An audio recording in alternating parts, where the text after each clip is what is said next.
We already know this is Pete, so should I say that? Should I say this is Pete? We made it through another week, people. We made it through another week, and we're here. That's all I can tell you. Let's go ahead and skip that. We'll go up here. There we go. But, we're still working, okay? Even though we made it through another week, we're working because that's what we do. We are workers. We're ants to society. The queen ant or the king ant is here, and then here's all of us right here. So the king or queen ant are like right here, lavishing and loving while you and me are sweating and expiring. When I say expiring, I'm talking about dying. When you get to a certain age, what happens is you end up looking at life go by you like a blink of an eye. Let's see, who do we got here? Let me fix my phone real quick. Okay, hold on a second, because this is jacked up. Really jacked up. Do I have to go this way with it? Okay. The freaking handle is fucked up on my camera. Oh, you son of a bitch. Well, we're going to have to leave it like that. Okay, so if it's a little bit crooked, there's nothing I can do. Okay, I'm not rich. I can't afford, headsets and big microphones and $7,000 worth of video equipment. We're using a phone. Okay, so get over it. We got Slavic out there. How you doing? Matthew, Mike, Ford, Kimberly, Frank. We got Mustang Frank. How you doing, Frank? Are you working on your car, Frank? Are you doing that? Are we trying to get it running, rebuilding engines? Speaking of engines, let's go outside. We got Hector, Jackie, Daniel, and Ricky. Ricky's House of Crap. Okay, let's go outside. I want to show you something. I'm in the middle. Well, I'm not in the middle. I'm at the beginning of actually restoring a 1966 Chevelle. And this is not just a regular, typical Chevelle. This is a four-door hardtop. Now, a lot of you people out there are going to say, oh, it's still a four-door. Who gives a shit? I don't care. It's a four-door. So what? That's fine. You can say that if you want.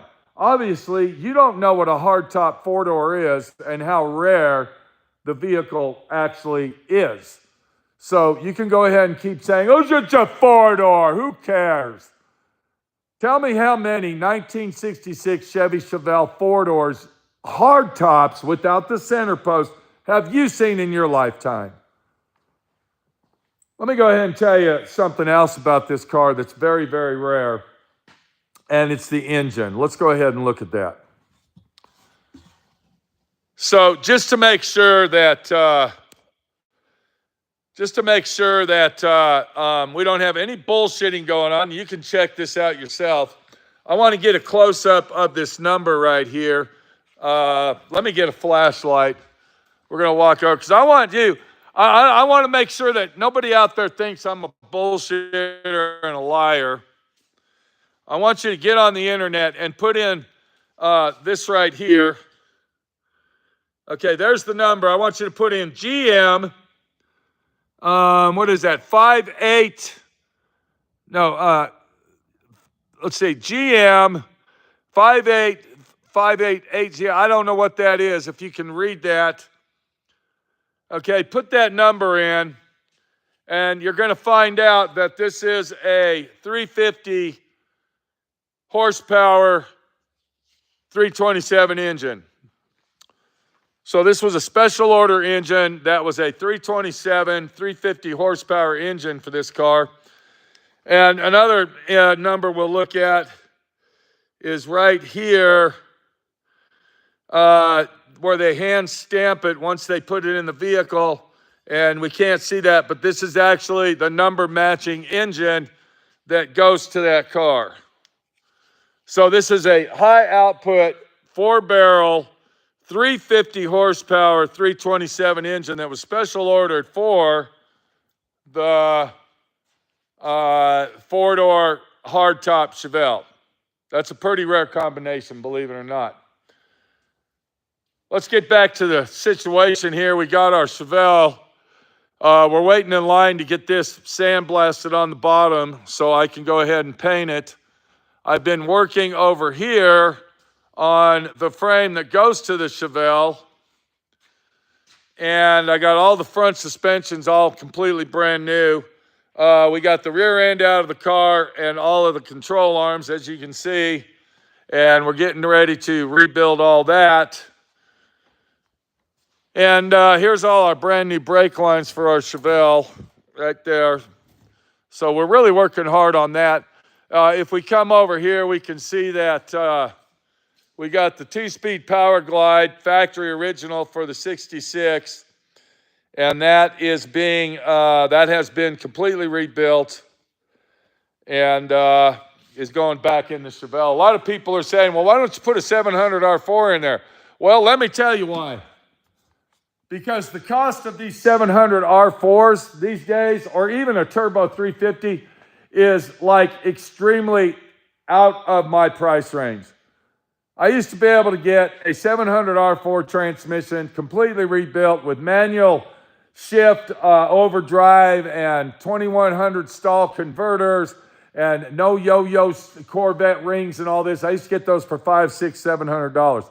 They're like $3,500 fucking dollars now. I ain't buying a $3,500 transmission to put in a car that I'm only going to be driving around the block or around town or possibly go to Grand Junction in. I'll keep the original transmission and we'll be keeping the 327 engine. I'm not going to put all this fancy shit in. I ain't got the money, bitch. If we look in here, we can see the Corvette is really coming along good. Really, really looking nice. Look at that, people. We got it in primer. That's the first prime job. All the bodywork's done. All the fiberglass repairs are done.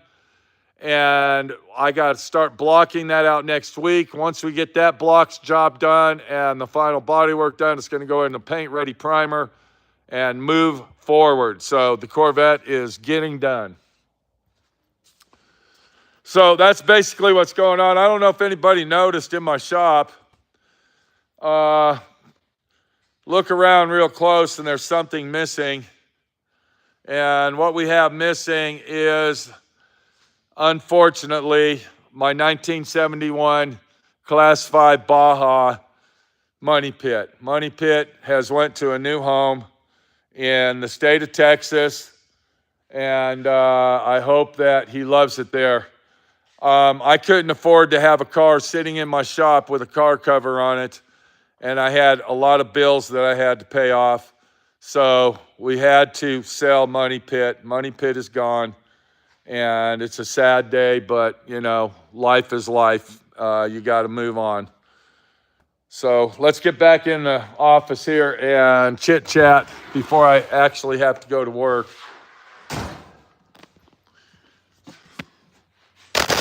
Okay, so there you go.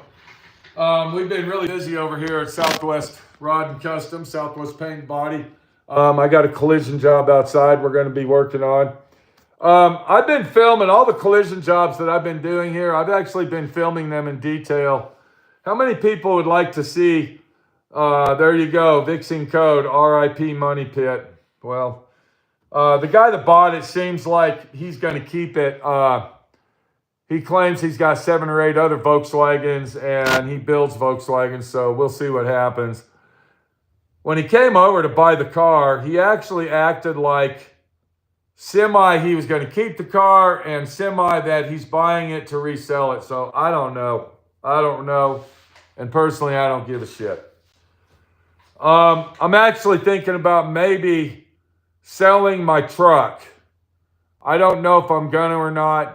Like I said, I got bills that I have to pay, and these are like monthly bills that, you know, you just want to get rid of them. You know, it's and you get to the certain age of being the workaholic that you are, and you say, you know, I've got to get this shit paid off because I got to have money to live on.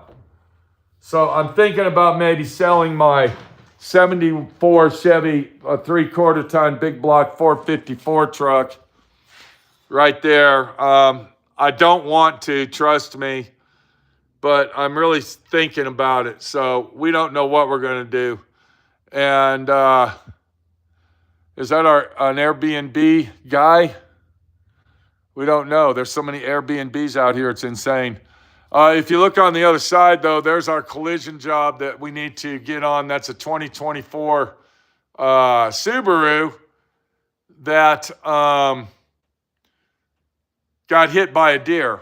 So we got to fix that, and we'll get that fixed. But, you know, when you get to a certain age in life, life changes. You got all this stuff that you did all your life, and now you're to the point where you just don't fucking know anymore. You really don't know. And let's go ahead and move forward. Look what my friend Pete got in the mail. There was a video that I made, and I said, if anybody's got an old Dodge or DeSoto that they want to get rid of, let my friend Pete know, because that was one of my dream cars. I had a 1958 Dodge Coronet, and I kept that car for 15 or 17 years, and I wanted to get it running and driving. It wasn't a two-door like this little beauty, but it was a four-door. And we're going to set that down there right there, because that's kind of a unique little toy, and I'm going to tell you the story about it. And I kept that car forever and ever. It was a complete 100% car. I believe that the engine, I tried to start it, and it almost started up at one time. And that was one of the cars that I wanted to get running. And then comes along this production company for reality TV. We already know that that's all fake. They conned me and talked me into cutting that car up and making a desk out of it. So the only thing I got left from that car, and we'll take a peek outside at it, I do have remnants of that car that I had for 15 or 18 years sitting in my backyard of my shop. But this is what I got left right here. That's the car that I wanted to restore beautifully and make awesome car, but that's what I got left of it. Thank you to the production company for conning me and scamming me. I don't have the car anymore, but I got that. That's what I have. So anyway, back to the story. So they conned me into making a desk out of it for this bullshit TV show, which I actually had a contract to make. I think it was 10 or 14 episodes, and we made 2 or 3 of these episodes, and I told them to get the fuck out. I don't want to do this shit. But they conned me into chopping and cutting this car. So I made a video, and I said, hey, if anybody out there's got an old 58 Dodge, or possibly maybe a 58 DeSoto, my friend Pete would be interested in that, and if you want to get rid of it, let me know. I'll bring my trailer over and haul it off. Well, our buddy Rick out in Ohio sent this in the mail to me and said, Pete, there's your Dodge that you've always wanted.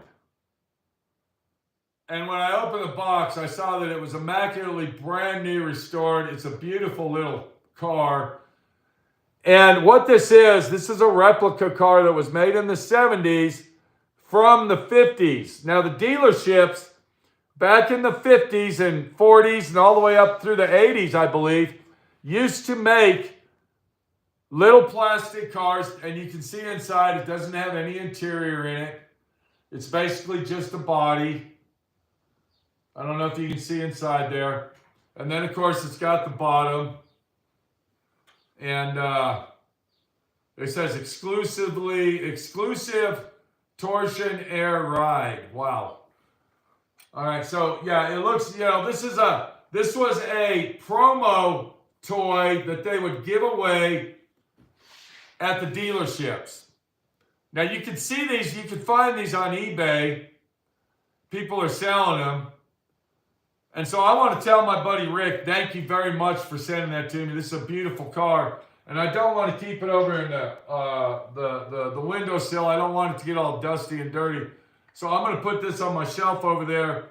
and keep that forever. That's a beautiful little item, and I appreciate it. It'll always remember me of my Dodge outside. He also sent this in the mail, and this is from a dealership in Dayton, Ohio. And it is a season's greetings for your car and home, a wax-treated dusting and polishing cloth from the 50s. From Davis Buick Company on Main Street in Dayton, Ohio. So as you open it up, now remember, this is like from the 50s.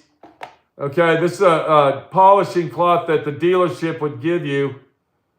And you can open it up here, and looky here.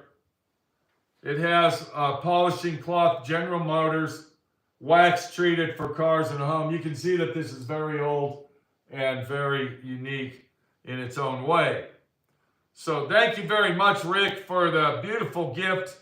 The car's awesome. We got us a polishing rag. If I need to polish anything, I'll keep it in the box here that's been in for many, many years. And we'll see what happens. I'm actually surprised this thing isn't deteriorated into nothing. Memories, people. This is when the world was real, right here. This is when vehicles had an artistic form to them, and they had beautification and imagination. Is when this car was built.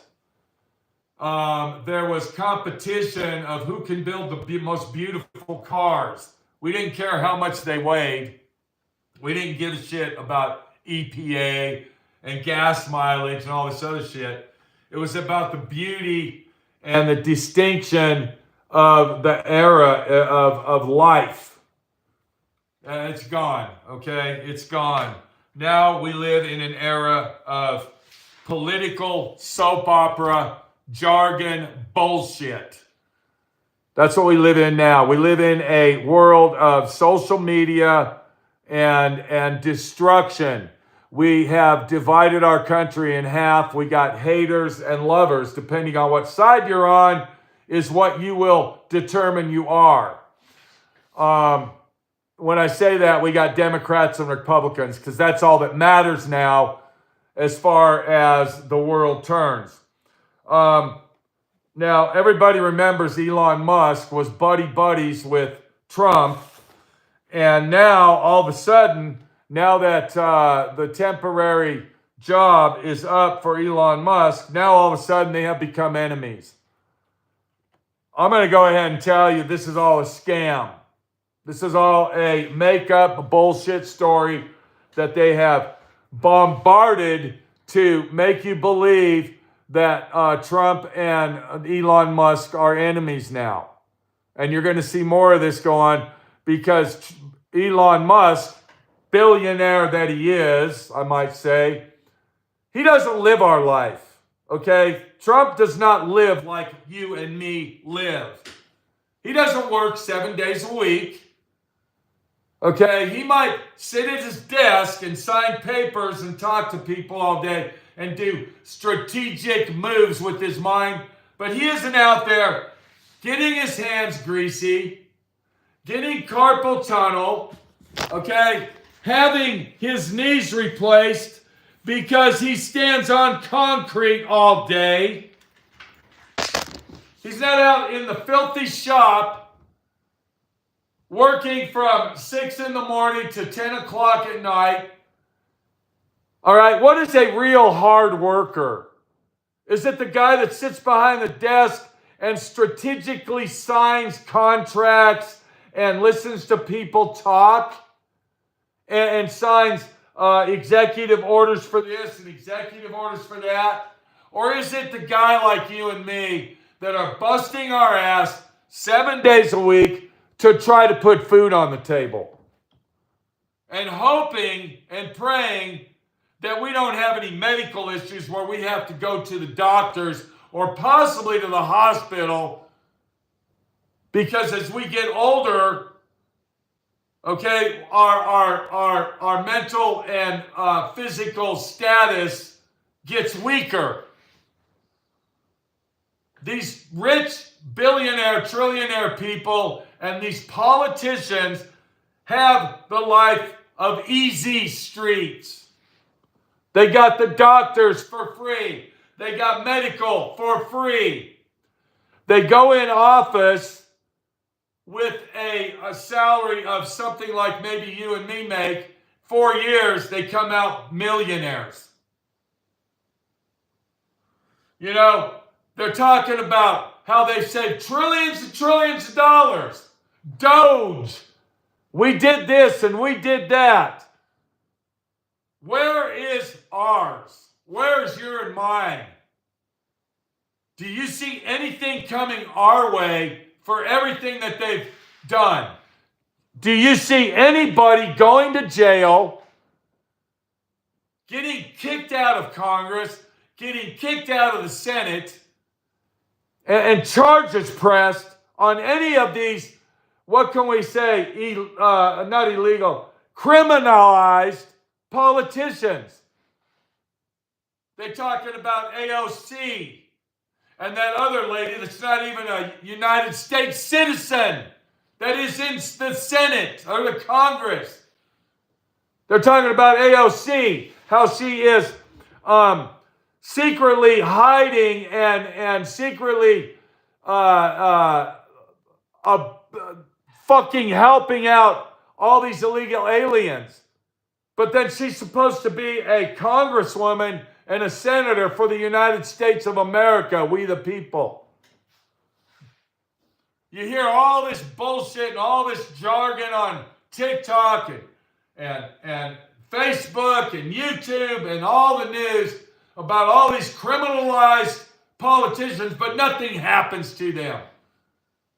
You got Pelosi and Sanders, Bernie Sanders. They own 10 or 15 giant mansions around the country. They got billions of dollars in the bank. They talk about how criminalized and evil these people are, but they're still doing the same thing and getting away with it. While you and me are working. I hate to tell you guys, we're getting fucked.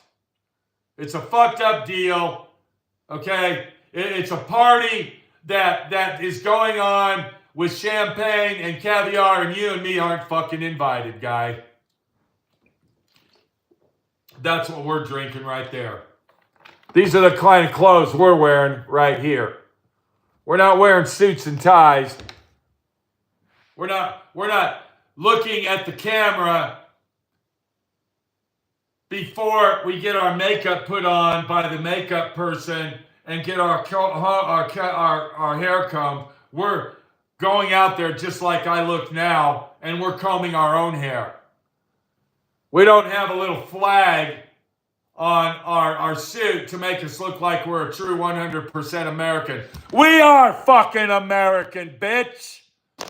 We don't need a little pin to prove that we love America. We work our fucking asses off to pay these motherfuckers their money to put in the bank and make them rich. The gas prices aren't going down, people. I don't see shit going down on gas. Minnie, the body shop girl, said that she's noticed a lot of the products in the stores, the prices are going down by pennies or dimes or nickels. They're not going down drastically. Trillions and trillions of dollars is being saved. Where's our fucking money? When I sold my Baja, I went to the bank to pay off a debt that I owed, and they said, unfortunately, the amount that you're putting in the bank, we have to notify the IRS about it. Does Elon Musk have to notify the IRS when he sells a fucking car? Does Jeff Bezos pay fucking taxes because he owns Amazon? No, he doesn't. He doesn't. We're sitting here paying taxes every time we blink our fucking eye on everything we do. I'm surprised we don't pay taxes when we flush the toilet after taking a big shit. But are we paying taxes? Yes, we are paying taxes to flush the toilet because we get a water bill every fucking month. And that has taxes on it. So working our asses off and being the worker fucking guy that we are, does it really pay off in the end? Or is it just a systematical deal that says we are screwed? And they are laughing at us every minute that they are awake and watching a video like this one here, for instance. The rich man is watching this video laughing at my friend Pete because he's out there playing golf, doing his water sports, or possibly going shopping at a mall, buying stuff that he never doesn't need. Okay, mall whore. You know what a mall whore is? A mall whore is somebody that goes shopping for shitless, useless stuff that they don't need. They just have to go out and buy something. Boy, I wish I can do that. I wish I can fucking afford to go out and buy shit that I don't fucking need. All my money goes to bills and food. That's what my money goes toward. Here's a good example, the Baja. I built the Baja. I love the Baja. But it forced me, the systematical world that we live in, forced that I had to sell it. They put you in a slingshot and they pull it back, but they never release it. And you stay in that position forever. They lock you into a motion of destruction, and they know how to diabolically take your mind and your body and all the fucking money you make and control you. I worked my ass off for almost 40 years in Dallas, Texas, to actually make the money to move out to Moab, Utah, and pay for my shop and my house. Does that make any sense? So I actually own my property outright. But I really don't own it outright because I got to pay taxes on it every fucking year. Now, here's a little story a lot of you don't understand, is when you own your own small business, you get a letter in the mail every year, and you have to fill this form out. And what that form is for all your tools, your desk that you sit at, the chair that you use to sit at your desk, the computer that you're using to make videos and do your paperwork and everything else, and then everything else that you own inside your shop that is related to your business. And you know what you're supposed to be doing to that? You have to pay taxes on that every fucking year. So when I bought that chair, I paid taxes for it. But then every fucking year, because I sit in it in my office at my place of business, I have to pay taxes for that chair every fucking year.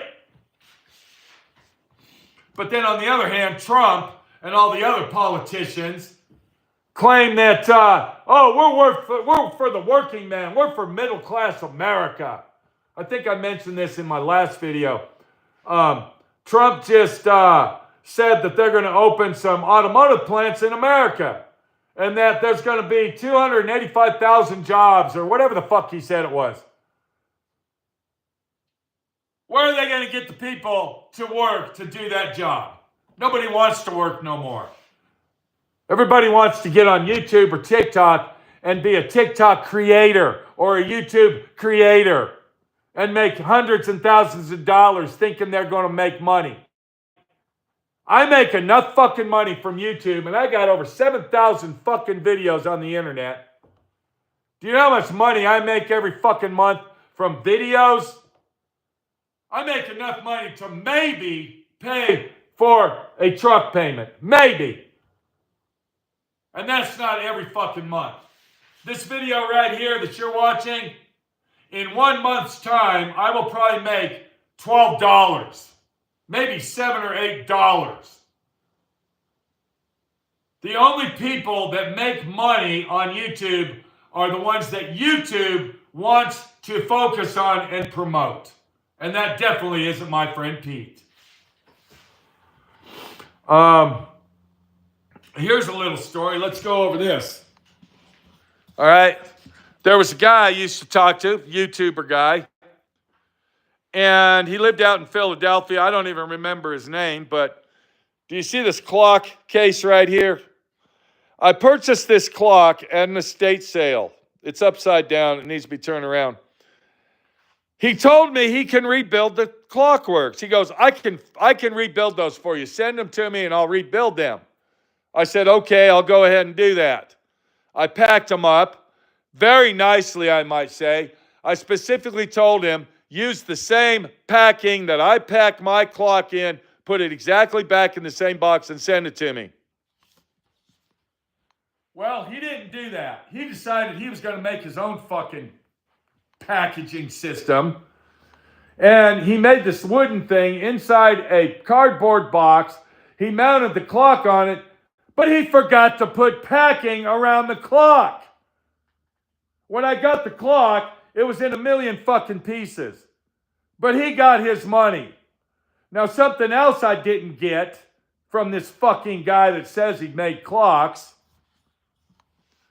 is I didn't get the pendulum back. And to this day, I don't have the original pendulum that goes to that clock over there. So I got a buddy out in Ohio, very young and upcoming clock professional. His name is Sam. I call him Sam the Clock Guy. And he has already rebuilt and restored one clock for me. Beautiful clock.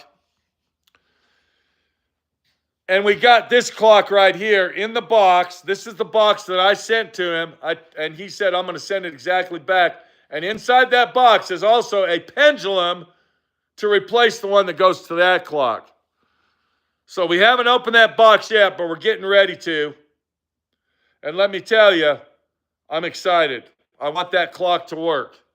He took that clock that was completely bashed up, totaled out, and he fully restored it back to brand new.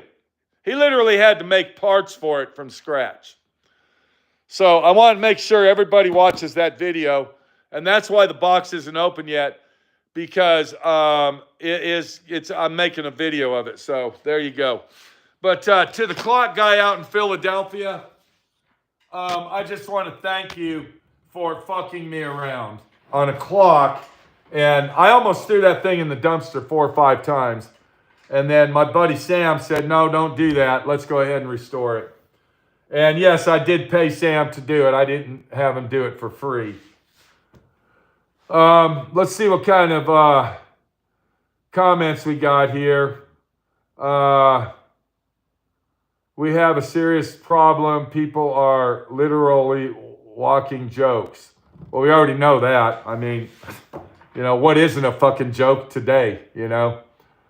Let me tell you, I like clocks. Thank you very much, Pierce Mac. I got a bunch of clocks. All my clocks are very old, and a lot of them work and some of them don't. We got, it says, don't trust anyone from Philadelphia. Okay, well, the clock guy in Philadelphia, I don't remember his name, he fucked me around. I can tell you that. No, I don't sell antiques. Jim asked me, do I sell antiques? No, I don't. I really don't have anything worth any money to sell. I barely got enough money off that Baja to make a payment on. I'll tell you what I did. I sold that Baja so I could pay that Razor off. And I might be putting that thing up for sale too. But you see the situation we got, guys? Do you think Elon Musk buys a Volkswagen and restores it, and then, you know, a year or two later, oh man, I got to sell it. I'm broke. I can't keep it anymore. Do you think, what's his name? Jeff Bezos? No. Bezos, do you think he does that? Do you think any of these trillionaire, millionaire motherfuckers out there that don't fucking work do that? And they call these people, they praise these people. Oh my God, he's the smartest guy in the world. Oh my Lord, look what he's done for us. Ain't done shit for me, motherfucker. Nothing.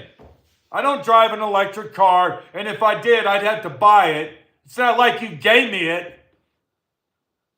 You ain't called me on the phone and say, hey, my friend Pete, this is Elon Musk.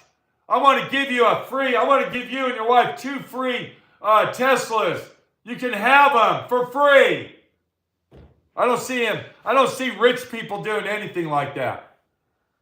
Now, I will take that back for Donald Trump. Donald Trump is a president and working for free for America. He's not taking a dime for doing it. Donald Trump has given poor people money. He has helped people out throughout his whole lifetime.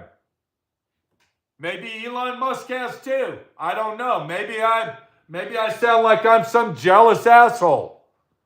I mean, I'm just looking at the big picture here. You know, billionaire versus worker. That's all I'm doing. I'm just doing that. I want to thank Rick for giving me a free car. That's a nice, awesome car. Okay? So yeah, I guess my friend Pete did get a free car. Not from Elon Musk, but from somebody. Somebody out there in the world that actually cares about other people. Do you care about other people? Are you selfish, inconsiderate, and vain that you don't help other people out? Because God will strike you down if you do. If you're a vain, selfish, inconsiderate person, God will make sure that you get yours coming. Because God is always watching us. Jesus Christ is our Savior. I don't care what religion you are and what your beliefs are of Christianity. If God is in your life, you will be saved. If you don't have God in your life, good luck, people. Good luck. Everybody should love Jesus, okay? Everybody should love Jesus Christ. Car Community says Sammy Salami for president. Yeah. If only my friend Pete can get in office, because I'll tell you what. Trump says, I'm going to clean the swamp. He hasn't cleaned shit. The only thing he has done is found fucking dirty laundry and done nothing about it, basically. I'm going to be honest with you, people. I voted for Trump. I'm glad he's the president. But he's a politician. They aren't doing nothing for us. These fucking politicians are all out for their fucking self, okay? I'm sorry. You can hate me for that. You can do whatever the fuck you want. But I worked my fucking ass off and I paid my own fucking dollar for what I have. The government has given me nothing, has done nothing for me. The only government that you should believe in is right here. Okay, right here. This is your government. If you step on my property, I'm the president. I am the senator and I am Congress. And what I say on my property goes because it's my rules, my regulations. Speaking of rules and regulations, let me go ahead and show you this. Here's a little sneak preview of what's going on. Let me find it. Because everybody knows we got Airbnbs all around my friend Pete. It's a big thing out here, Airbnbs. Well, we got an Airbnb that was built right in front of my shop. And they decided that when they get 100 people in this house and 99 vehicles, they're going to park in front of my shop. Fuck you. You ain't parking in front of my fucking shop. You ain't parking on my part of my street that I fucking own. This is a private road that I live on. I'm responsible for the maintenance of that road, which I pay when there's maintenance. I do tally up and give money. And if that's the case, then that means the road in front of my shop is my fucking road. Well, according to Airbnbers, they don't give a fuck about all that. I'm parking where I want. So, let me go ahead and get this up. I am getting a sign made by my wonderful and awesome friend out in Kansas City, Josh the sign guy. And this is what the sign will look like. Attention, nightly renters, private property past this sign, no parking, no trespassing. It's 3 feet tall, people. It's a 3-foot tall sign, 2 feet wide. And another thing, it's reflective. That means when you pull up, fucking a block away, it's going to hit you in the face like a fucking magnet. So, yeah, you know, this is a world that we live in. Is everybody's out for their self now. If you want something done, you got to do it yourself. If you're going to fight the fight, then you need to fight the fight. No one's going to do it for you. This isn't a world that we live in. It's, oh, let me help my neighbor out. Oh, let's have a neighborhood barbecue. Now, that shit doesn't go on anymore. I live around people here. They don't invite us nowhere. We don't even talk to them unless it has something to do with business. And, you know, where the fuck did all this shit go, guys? Where did it all go? Okay, I'm going to end it off basically the same I always do. That's where it went, right there. Here's my friend. This is my friends. Right here. All my friends live in this little fucking container. Gosh! We don't want to go outside and associate with nobody anymore. Yeah, it's a total scam, isn't it, guys? Total fucking scam. You assume they can read. Well, there you go, Don't It Dan. That's a good deal, huh? Don't It Dan says they might not be able to read the sign. Well, I'll tell you one thing they will be able to read. Okay, hold on.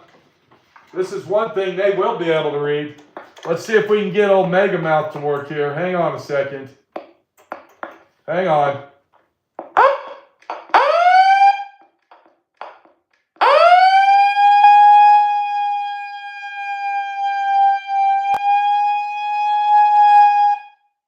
That's 15978. Can you hear me now? Can you read this sign, motherfucker?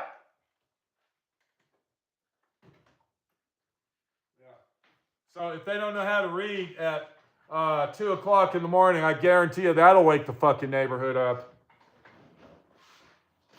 I'm just waiting. I'm just waiting for these fucking nightly renters to fuck up in front of me. I'm just waiting for it. Wake me up in the middle of the night, okay? Wake me up and see what happens. I can do whatever the fuck I want on my property. I've already called and talked to the county, city officials. I can do whatever the fuck I want on my property. Wake me up in the middle of the fucking night and see what happens. What does everybody think about Pride Month? You don't see fucking fag flags hanging up everywhere anymore, do you? That shit's gone. Go downtown Moab, whoopie wow. I guess the city decided to say, oh no, we're not gonna support Fag Flag Month anymore. Don't hang any fag flags up. Don't do it. You know, a lot of people out there don't even know what a rainbow is or what it was created for. A rainbow, if you look it up in the Bible, was created for a reminder that Jesus will put the wrath of God on us, or whatever it means, but it is from the Bible. This is the deal with these LBGTQ alphabet soup fuckers.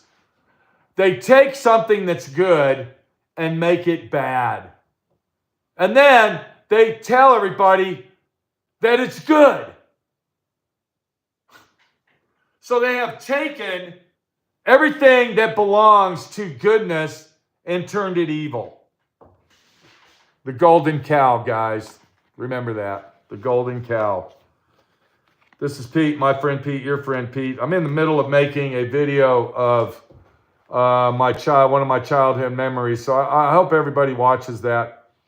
And then we're going to go ahead and make our clock video. And I got a bunch of videos coming up of other stuff.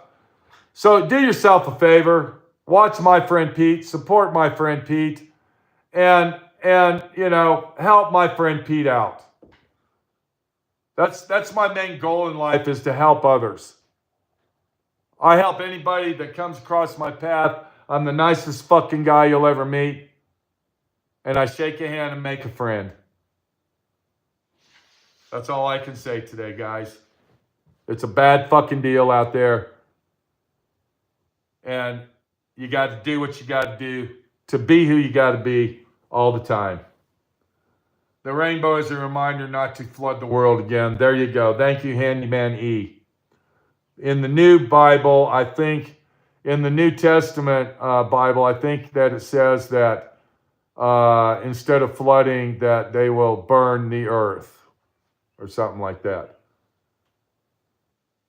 Howard Williams says Hitler used a Christian symbol for bad now, and then a bunch of letters. People doing the same thing. It's bullshit, okay? It's bullshit. It's real bullshit. I'm not a legend, dumpster fire. I'm nobody. I'm a fucking person that makes a living. Doing work says I'm worth $20. Thank you very much. Doing work. I don't want anybody's money. I need you to take your money, pay your bills, put food on your table. And if you have enough left over, buy a picture of Jesus. Hang it up somewhere where you walk by it every day. I got a picture right here. Look. Okay? I got a picture over here. Do you see that? I got this hanging up. This is from my brother Anthony's funeral when he died at the age of 15.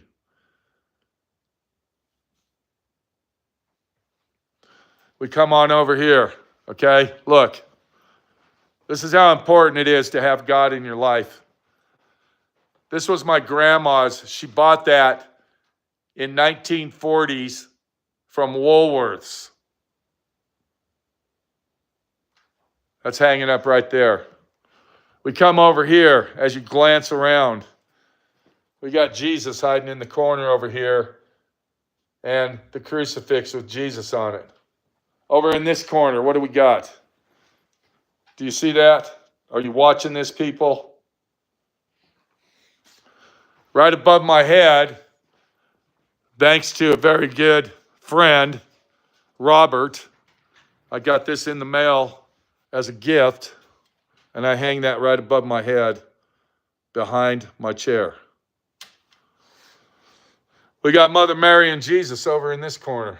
So do you see how important Jesus is in our lives? I'm not a preacher, okay? I'm not a priest. I'm not trying to throw Jesus down your throat. You can do whatever you want. But I can tell you one thing. To be rich in life, I don't need Elon Musk's money. I don't need Donald Trump's Doge. I don't need Jeff Bezos' Amazon. What I need is Jesus Christ. Because if you have him in your life, you will always be rich, no matter what you have as far as material items go. There was a guy that came over here and he was talking about, he owns paint stores in Utah. And he said, oh, yeah, I know Jim Ellis. And I said, oh, really? Tony Hot Rod Garage says, I'm worth $5. Thank you very much. God bless you. God made Adam and Eve, not Adam and Steve. Exactly. So we started talking. Jim Ellis was the owner of Ellis Color Supply in Dallas, Texas. When I left Dallas, I was his oldest customer. Not his age, as far as buying stuff. Me and Jim Ellis were close friends. So me and this guy that owns these paint stores that I buy some paint supplies, we started talking, chit-chat. And then he started showing me all this stuff. Well, if you want to make some money, here's this. If you want to make that money, here's this. You know, here's a way that you can make money if you buy this and use that. And, you know, you need to start charging more money. And it was money, money, money, money, money. I was getting tired of hearing this guy fucking keep talking about money. And I said, look, dude. I said, I don't need money. Money does not make a man rich. I have Jesus Christ. Okay? That's all I need. Well, he quit talking about money and he was kind of shocked and stunned. Like, okay, yeah, that's kind of stupid. I don't believe that. You can't have Jesus in your life. Just because Jesus is in your life doesn't mean you're rich.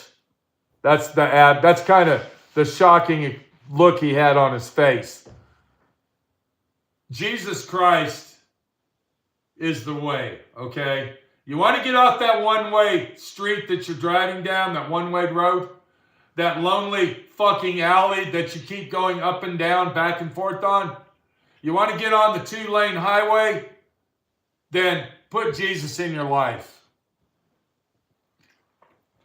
Because champagne and caviar ain't going to fucking do it, guy. This is Pete, my friend, your friend Pete. I got my Dodge DeSoto. No, that's not a Dodge DeSoto. That's a Dodge Coronet. I had a DeSoto Fire Sweep. I wanted to keep that car too, but we didn't. The Lord says, if you want happiness, give away your possessions. Well, I give a lot of them away, believe it or not. I give a lot of them away. God bless you all. Have an awesome day. I got to get to work. I got a steering wheel that I got to paint. I got to get that sent out so I can get some money to pay my bills. And, you know, do whatever you got to do to make things right. And I bitch and complain a lot, but I'm bitching and complaining for you. When you hear me bitching and complaining, that's because I'm a real fucking person. And I'm not afraid to say what's on my mind. And if everybody in the world was that way, the world would be a better place. We wouldn't have all these haters out there and all these scumbags and Black Lives Matter and Antifa and all the other scumbags out there are getting paid by these devil-owned corporations to go out there and cause chaos. We wouldn't have that. I got to go. Take it easy, guys. And I'm done. Yes, I do like Trump. I think it's awesome that he's in office. I don't see anything happening for the working class America. We're still working our asses off and barely surviving. You know, that's great that he got all that fucking money saved and found all this. But, you know, whatever, right? Whatever. I got to go. Take it easy. Remember that I got artwork here. I haven't really advertised it. I was going to go to an art show, and I changed my mind. If anybody's interested in supporting my friend Pete, maybe, you know, buy a piece of artwork. That's a nice one. Yeah, there's one right there. That's pretty nice. Contact me, and I can send you pictures of them. But for right now, that's all I can do because here's a nice one that I just got done making. I haven't made the frame for it yet. But let me go ahead and show you this picture of this beautiful old Chevy truck. This is actually the LaSalle Mountains that's behind my house. This is in a place called Hanksville with these big rocks that stick out of the ground. And then I photoshopped the Chevy truck in to it. Beautiful picture. And I still got to put the frame around it. But yeah, that's the type of stuff we're talking about here. So take it easy. We'll see you later. And to the guy out in Philadelphia, you can't make me quit, bitch. I'm going to fight to the fight, and it's going to be right until the end is here. My clock is back. We're going to get the clock working, and it didn't turn out to be trash, bitch. If only the motherfucker would give me a fucking refund, that would even be better.